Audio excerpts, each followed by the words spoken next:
আমরা আজকে থেকে আমরা প্রয়োগ করা শুরু করি, তাহলে আমরা কিছুটুকু হলেও আমরা করতে পারবো বলে আমার ধারণা। সম্মানিত উপস্থিতি, আপনাদেরকে আগামী দিনগুলোতে এই ইসরায়েল বিরোধী যে চেতনা, মুসলিম উম্মার যে ঐক্যবদ্ধ যে মুভমেন্টের যে চেতনা রয়েছে, সেই চেতনাকে জাগ্রত করার লক্ষ্যে আমরা ইসরায়েলের সকল পণ্য এবং আমেরিকার সকল পণ্য বর্জন করার মধ্য দিয়ে সবাই সোচ্চার থাকবো। এই আশাবাদ রেখে সবাইকে ধন্যবাদ জানিয়ে আমরা মিছিল এবং স্লোগান দিয়ে বিএমএও বাংলাদেশ বিশ্ববিদ্যালয়ের কেন্দ্রীয় মসজিদের দিকে আমরা এখন যাত্রা করবো। আসসালামু আলাইকুম।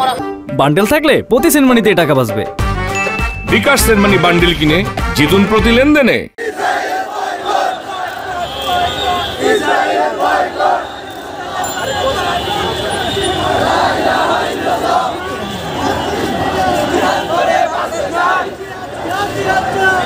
করে বাঁচতে চাই।